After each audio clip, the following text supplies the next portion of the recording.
بسم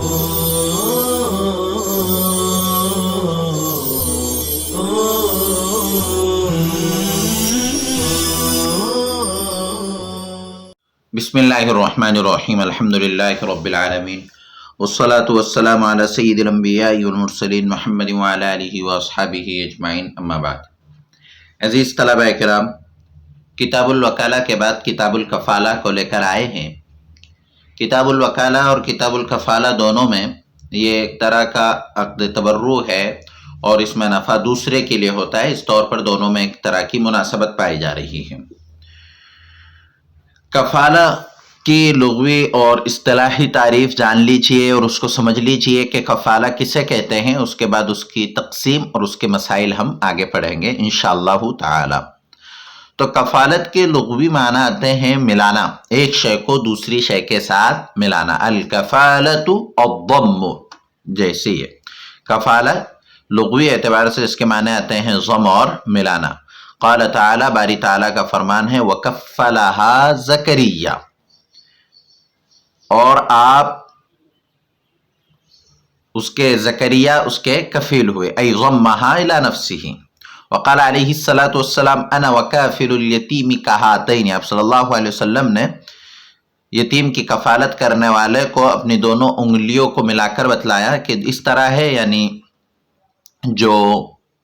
یتیم کی کفالت کرے اس کو اپنے ساتھ ملا لے، تو ایسے شخص کی آپ صلی اللہ علیہ وسلم نے فضیلت بیان فرمائی ہے، انا وکافل الیتیم کہاتینی، کہ میں اور یتیم کی کفالت کرنے والا ان دونوں انگلیوں کی طرح ہے، یعنی جو یتیم کو اپنے ساتھ ملا لے۔ شرعاً یعنی لغوی اور اصطلاحی تعریف، لغوی تعریف تو ہم نے یہاں جان لیا،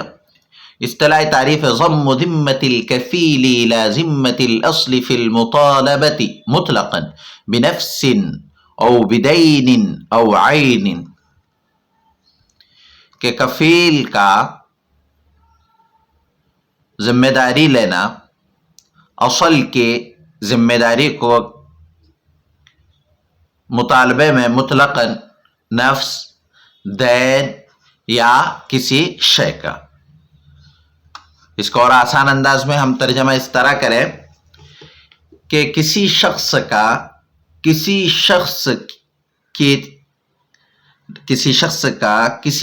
کے نفس، قرض یا کسی شے کے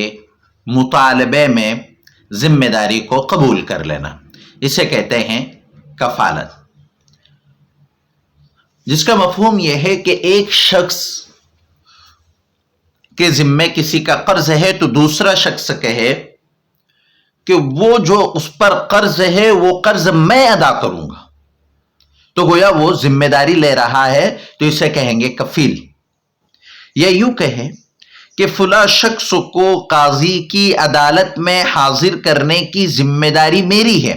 میں اس کو قاضی کی عدالت میں اور قاضی کی مجلس میں حاضر کروں گا، تو یہ قاضی کی مجلس میں حاضر کرنے کی ذمہ داری لینا، یہ ہے کفالت۔ جو ذمہ داری لے رہا ہے اس کو کہتے ہیں کفیل۔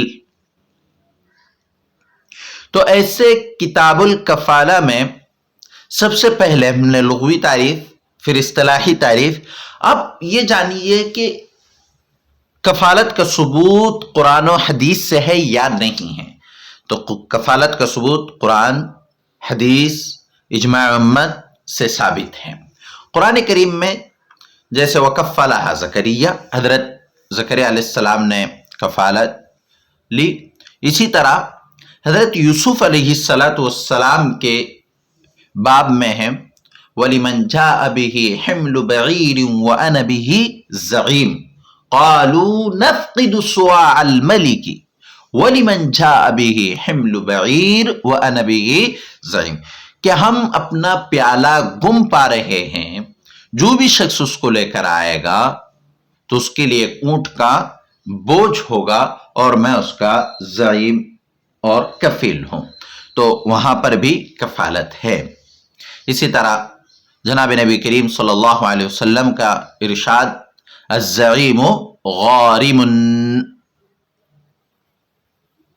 تو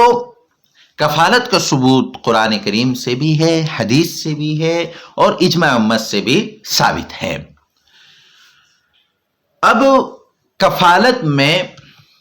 4 الفاظ ہوتے ہیں، ان 4 الفاظ کو جان لیجئے۔ سب سے پہلے کفیل،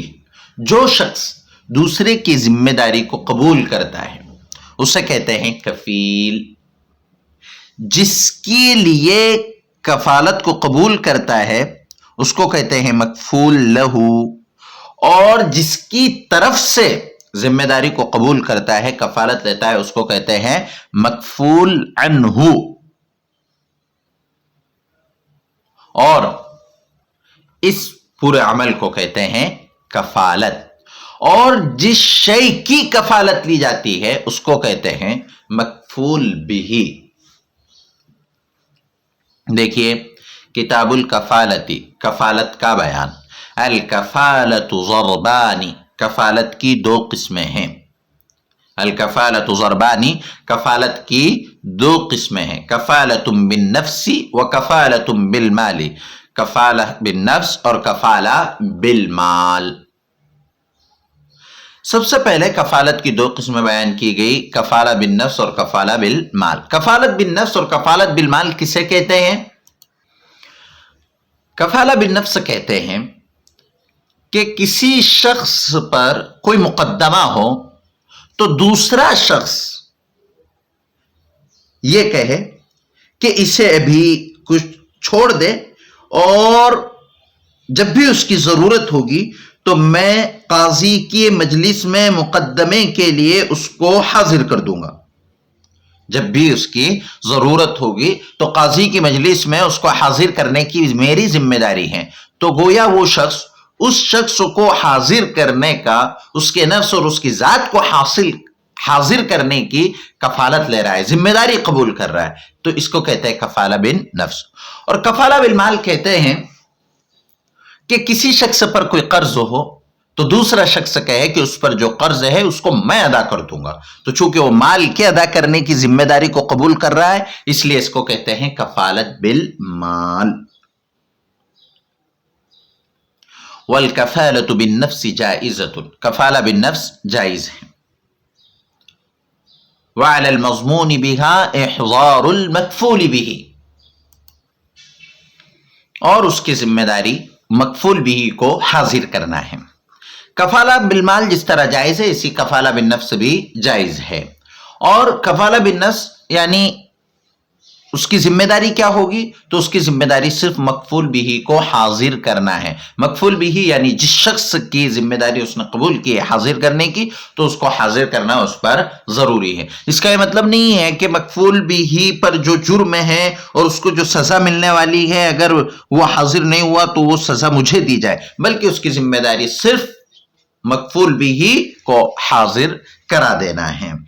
اب کفالہ بالنفس جائز ہے تو اس کا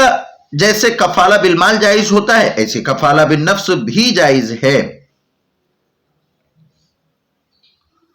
اور اس میں اتنی استطاعت ہے کہ اس کو حاضر کر سکتا ہے تو یہ جائز ہوگا۔ وتنعقد اذا قال تکفلت بنفس فلان او برقبته او بروحه او بجسده او برأسه او بنصفه او بثلثه، وكذلك ان قال ضمنته او هو علي او الي او انا به زعيم او قبيل به۔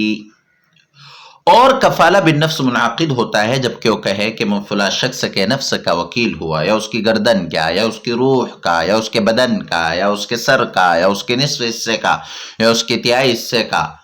میں کفیل ہوا۔ اسی طرح اگر کہ میں اس کا ضامن ہوں، یا وہ اس کی ذمہ داری مجھ پر ہے، یا وہ میری طرف ہے، یا میں اس کا ضامن ہوں، یا میں اس کا قبیل ہوں یعنی کفیل ہوں۔ اب وطن عقیدو کے ذریعے سے بیان کر رہے ہیں کہ جب کفالت بالنفس جائز ہے، جیسے کفالہ بالمال جائز ہے اسی کفالہ بالنفس بھی جائز ہے، تو اب اللہ کے رسول صلی اللہ علیہ وسلم کی جو حدیث ہے کہ الزعیم غارم، زعیم غارم ہے یعنی کفیل ذمہ دار ہے۔ اب جب کفیل ذمہ دار ہے تو کفیل چاہے مال کا کفیل ہو چاہے نفس کا کفیل ہو، اس میں دونوں طرح کے کفیل آتے ہیں۔ تو اب آدمی کفیل کن الفاظ کے ذریعے سے ہوگا، یعنی وہ کیسے کفیل بنے گا؟ تو کہہ رہے ہیں کہ اس کے ان الفاظ سے کفیل ہو جائے گا جن الفاظ کا اطلاق نفس کے لیے ہوتا ہے، جس کے ذریعے سے نفس مراد لیا جاتا ہے یا اپنے اوپر لازم کیا جاتا ہے۔ جیسے مثال کے طور پر کوئی کہے تکفلت بنفس فلان، میں فلاں کے نفس کا وکیل ہوں، تو نفس کہہ کر نفس مراد ہوتا ہے، پورا انسان مراد ہوتا ہے، لہذا وہ نفس کا وکیل ہوگا، یعنی اس کی ذمہ داری اس نے قبول کر لی، اب اس کو حاضر کرنا لازم ہوگا۔ اسی طرح یوں کہا برقبتی ہی، یعنی میں اس کی گردن کا کفیل ہوا ہوں، اور گردن بول کر انسان کا پورا جسم اور نفس مراد لیا جاتا ہے۔ اسی طرح روح بول کر بھی نفس مراد لیا جاتا ہے۔ او بجسدی ہی، یا جسد بول کر، یا رأسی ہی، راس کہہ کر، او بنصفی، یا نصف کہہ کر، او بثلثی، ثلث کہہ کر بھی انسان کا نفس مراد لیا جاتا ہے۔ اب ثلث کو حاضر کرنے کا کفیل ہوا تھا تو بھی پورے نفس کو حاضر کرنا ضروری ہوگا، اس لیے کہ ثلث نصف کہہ کر انسان کا پورا نفس مراد لیا جاتا ہے۔ وَكَذَلِكَ إِنْ قَالَ، اسی طرح وہ الفاظ جس کے ذریعے سے کفالت کے معنی ثابت ہوتے ہیں یا انسان کا ذمہ داری کو قبول کرنا لازم آتا ہے، ایسے تمام الفاظ سے کفالت ثابت ہو جائے گی۔ جیسے ضمنتہ، میں اس کا ضامن ہوا، او ہوا علیہ، یا اس کی ذمہ داری ہوا علیہ، یا وہ مجھ پر ہے، علی کہہ کر اس نے الزام کے لیے آتا ہے، علی الزام کے لیے آتا ہے تو اس نے علی کہہ کر اس کی ذمہ داری کو اپنے سر لے لیا ہے۔ او الیہ، یا وہ میری طرف ہے، او انا بہ زعیم، یا میں اس کا ضامن ہوں، او قبیل بہ، زعیم اور قبیل یہ دونوں کفالت کے معنی میں ہیں، لہذا اس سے بھی ضمانت لازم، کفالت لازم ہو جائے گی۔ فَإِن شُرِطَ فِي الْكَفَالَةِ تَسْلِيمُ الْمَكْفُولِ بِهِ فِي وَقْتٍ بِعَيْنِهِ لَزِمَهُ إِحْضَارُهُ إِذَا طَالَبَهُ بِهِ فِي ذَلِكَ الْوَقْتِ۔ پس اگر کفالت میں شرط لگائی گئی مکفول بھی کو سپرد کرنے کی، فی وقت بعینہ، متعین وقت میں، لزمہ احضارہ، تو اس کا حاضر کرنا لازم ہوگا جب بھی اس کو طلب کرے اس وقت میں۔ اب اگر مکفول بھی یعنی جس شخص کی اس نے ذمہ داری کو قبول کیا ہے اس کو سپرد کرنے کی شرط لگائی گئی کسی متعین وقت میں، تو اب اس کو حاضر کرنا لازم ہوگا جب بھی اس وقت میں اس کا مطالبہ کرے۔ کفیل نے ذمہ داری قبول کی ہے کہ وہ مکفول بھی کو متعینہ وقت میں حاضر کرے گا۔ اب اگر وہ متعینہ وقت میں حاضر نہیں کرتا ہے تو اس سے حاضر کرنے کا مطالبہ کیا جائے گا، پھر بھی حاضر نہیں کرتا ہے تو پھر وعدہ خلافی کے جرم میں قاضی یا حاکم اس کو قید کرے گا، کفیل کو، اس لیے کہ وہ وعدہ خلافی کر رہا ہے، جبکہ اس نے ذمہ داری قبول کی تھی کہ وہ فلاں وقت میں مکفول بھی کو حاضر کر دے گا، لیکن اب حاضر نہیں کر رہا ہے تو حاکم اس کو قید کرے گا۔ فَإِنْ أَحْضَرَهُ، پس اگر اس کو حاضر کر دیا فَبِهَا، ٹھیک ہے، حاضر کر دیا تو یہ بہتر ہے، وَإِلَّا حَبَسَهُ الْحَاكِمُ حَتَّى يَحْضُرَهُ، ورنہ حاکم اس کو قید کر دے گا یہاں تک کہ وہ حاضر کر دے۔ وَإِذَا أَحْضَرَهُ وَسَلَّمَهُ فِي مَكَانٍ يَقْدِرُ الْمَكْفُولُ لَهُ عَلَى مُحَاكَمَتِهِ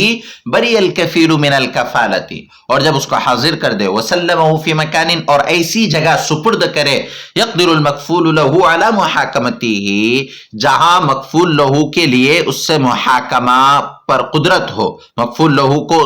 اس کے ساتھ محاکمے پر قدرت ہو، بَرِئَ الْكَفِيلُ مِنَ الْكَفَالَةِ، تو کفیل کفالت سے بری ہو جائے گا۔ اب جب کفیل نے کسی ایسی جگہ اس کو سپرد کر دیا جہاں مکفول لہو اس شخص سے محاکمہ کر سکتا ہے، اس سے بات کر سکتا ہے، محاکمہ کر سکتا ہے، اس سے جھگڑ سکتا ہے، تو کفیل کفالت سے بری ہو جائے گا، اس لیے کہ اس نے جو وعدہ کیا تھا وہ وعدہ وہ پورا کر چکا ہے، لہذا وہ اپنی ذمہ داری، اس کی ذمہ داری ختم ہو جائے گی، اس لیے کہ اس نے مکفول بھی کو ایسی جگہ حاضر کر دیا جہاں وہ مکفول لہو اس سے جھگڑا کر سکے، تو وہ کفالت سے بری ہو جائے گا۔ وَإِذَا تَكَفَّلَ بِهِ عَلَى يُسَلِّمَهُ فِي مَجْلِسِ الْقَاضِي فَسَلَّمَهُ فِي السُّوقِ بَرِيَ وَإِنْ كَانَ فِي بَرِيَّةٍ لَمْ يَبْرَأْ. اور جب کفیل نے اس کو سپرد کیا، وَإِذَا تَكَفَّلَ بِهِ، اور جب کفیل نے کفالت لی اس شرط پر کہ اس کو سپرد کرے گا قاضی کی مجلس میں، فَسَلَّمَهُ فِي السُّوقِ بریہ، پھر اس نے اس کو بازار میں سپرد کر دیا تو بری ہو جائے گا. وَإِنْ كَانَ فِي بَرِيَّةٍ، اور اگر جنگل میں سپرد کیا، لَمْ يَبْرَأْ، تو وہ بری نہیں ہوگا. اب جیسے ابھی ہم نے اوپر ایک مسئلہ پڑھا کہ جہاں پر بھی مکفول لہو کے لیے اس سے جھگڑنا یا اس سے محاکمہ کرنے پر قدرت حاصل ہو جائے تو کفیل کی کفالت کی ذمہ داری ختم ہو جائے گی، اس لیے کہ اس نے اس کو اس جگہ سپرد کر دیا ہے. اب آگے بھی وہی مسئلہ ہے کہ کفیل نے کہا تھا کہ میں اس کو قاضی کی مجلس میں سپرد کروں گا، لیکن اس نے اس کو بازار میں سپرد کیا تو بھی وہ بری ہو جائے گا، اور اگر جنگل میں سپرد کیا تو بری نہیں ہوگا. اصل مسئلہ وہی ہے کہ جہاں قدرت ہوگی، محاکمے کی قدرت ہو، تو وہاں پر سپرد کرنے سے وہ بری ہو جائے گا کفیل، اور اگر وہاں سپرد نہیں کرتا ہے تو پھر وہ بری نہیں ہوگا. اب اگر کسی شخص نے کہا تھا کہ میں قاضی کی مجلس میں سپرد کروں گا اور بازار میں سپرد کر دیا تو بھی بری ہو جائے گا، اس لیے کہ قاضی کی مجلس میں سپرد کرنے کا مقصد بھی محاکمہ تھا، اس سے پوچھ گچھ تھی. اب اس نے بازار میں سپرد کر دیا تو قاضی بازار میں اس سے محاسبہ کر سکتا ہے، اس لیے وہ بری ہو جائے گا. اور اگر جنگل میں سپرد کیا تو بری نہیں ہوگا، اس لیے کہ جنگل میں سپرد کرنے سے اس سے محاسبہ ممکن نہیں ہے، اس لیے کہ ممکن ہے کہ وہ بھاگ جائے، تو اسی صورت میں وہ کفیل کفالت سے بری نہیں ہوگا. ہاں، جیسے آج کل کے زمانے میں قاضی کا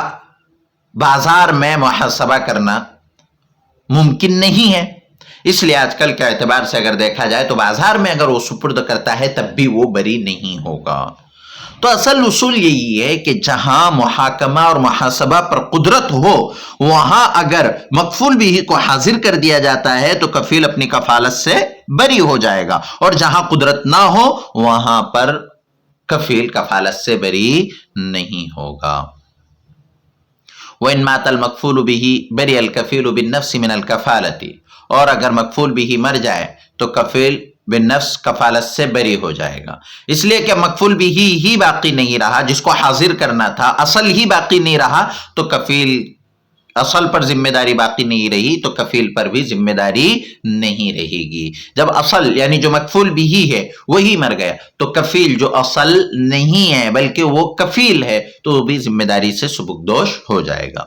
وَإِن تَكَفَّلَ بِنَفْسِهِ عَلَىٰ أَنَّهُ إِن لَّمْ يُوَافِ بِهِ فِي وَقْتِ كَذَا فَهُوَ ضَامِنٌ لِمَا عَلَيْهِ وَهُوَ أَلْفٌ فَلَمْ يَحْزُرْهُ فِي الْوَقْتِ لَزِمَهُ ضَمَانُ الْمَالِ وَلَمْ يَبْرَ مِنَ الْكَفَالَةِ بِالنَّفْسِ. اور اگر کفیل بالنفس ہوا اس شرط پر کہ اگر اس نے اس وقت میں متعینہ وقت میں ادا نہیں کیا تو وہ ضامن ہوگا اس کا جو اس پر ہے، اور وہ 1000 ہے، پھر وہ اس کو وقت میں حاضر نہیں کر سکا تو مال کا ضامن ہوگا اور کفالہ بالنفس سے بری نہیں ہوگا. اب اس عبارت میں اصل 2 طرح کی کفالت ہے. نمبر 1 تو تکفل بنفسی، وہ کفیل بالنفس ہوا، اور دوسرا یہ کہ ضامن لما علیہ، وہ یہ کہہ رہا تھا کہ اس پر جو کچھ بھی مال ہوگا اور وہ 1000 ہے تو میں اس کا ضامن ہوں، تو گویا وہ کفیل بالنفس بھی ہوا اور کفیل بالمال بھی ہوا. اب اس نے شرط لگایا تھا کہ اس متعینہ وقت میں اگر وہ ادا نہیں کرتا ہے تو میں ادا کروں گا، تو یہ شرط لگانے کی وجہ سے شرط بھی اس پر لازم ہو جائے گی. اب اس وقت میں اس پر 1000 لازم ہو جائیں گے، لہذا وہ اس کی طرف سے 1000 جو کچھ اس پر مال لازم تھا اس نے اس کی ذمہ داری اپنے طرف قبول کی ہے تو اب وہ 1000 اس پر لازم ہوں گے. اور جب 1000 ادا کر دے گا تو کفالت بالنفس سے بری نہیں ہوگا، اس لیے کہ اس کو حاضر کرنا اس کی بھی اس نے کفالت دی ہے اور مال ادا کرنا اس کی بھی کفالت لی ہے، تو مال ادا کرنا لازم ہو جائے گا اور مال ادا کرنے کی وجہ سے وہ کفالت بالنفس سے بری نہیں ہوگا، اس لیے کہ اس نے 2 طرح کی کفالت لی ہے، ایک کفالہ بالنفس اور ایک کفالہ بالمال. آج کے سبق میں ہم نے کتاب الکفالہ کفالہ کی دو قسمیں، کفالہ بالنفس اور دوسرے کفالہ بالمال، کفالہ بالنفس کو ہم تفصیل کے ساتھ پڑھ چکے ہیں، اور کن الفاظ کے ذریعے کفالہ بالنفس منعقد ہوتا ہے اور شرائط کے لگانے سے اس کے کیا احکام ہیں۔ اکتفی ھذا الکلام، السلام علیکم ورحمۃ اللہ وبرکاتہ۔